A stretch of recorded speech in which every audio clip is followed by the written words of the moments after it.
Marnie Cooper is a creative, driven, and just fun person to be around. While our paths have not crossed in quite a while, it was like we picked up exactly where we left off. Starting out, Marnie's collection comprised of fabric bags, bags that first started with a signature bug on each bag, which was inspired by a walk in the woods with her daughter. It was when Marnie was showing her cloth bags at the LA market that she knew she wanted to take her collection into a new direction.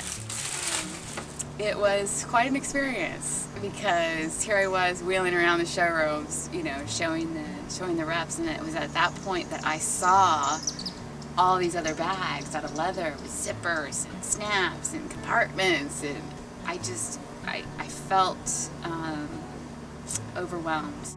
But don't think for a second that Marnie was going to give up on making those leather bags she had seen at the LA market. She went for Plan B. And I came home and I decided for my own pleasure and, you know, skill, learning, interest, I would use the money that I had from the sales of, you know, selling locally in Austin to buy a machine that sews leather, because I kept thinking about those bags. And I asked them, I said, do you know anyone who could possibly help me make these bags? And they said, well, you know, we know this one guy that makes belts, you know, maybe he'll do it.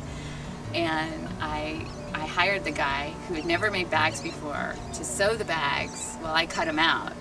And it was during that process that I realized that this is something that I could do. He could sew them and I'll sell them.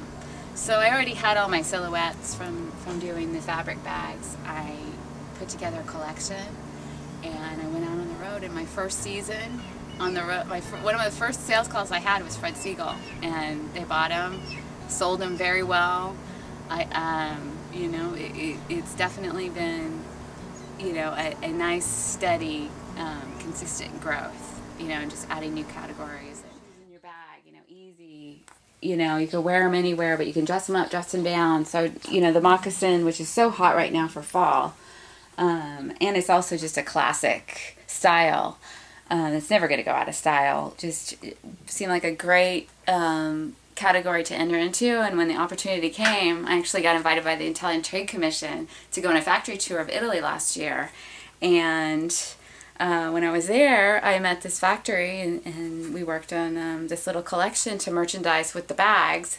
And so right now, this is, you know, we're testing it out to see how we do in this category. But, you know, I bought this in you know, a little shop in New York, you know, upstairs 8 years ago, and I didn't know what I was going to do with it, but I just thought it was unique, so I bought it, and it's just been floating around in my stuff since. And you know, during the holiday season, I just started messing around with some of the scraps from my production runs, and I made a little bracelet, and I kept, you know, getting complimented on it, so I decided to show it to my stores, and it's bestseller. Can't keep it in stock.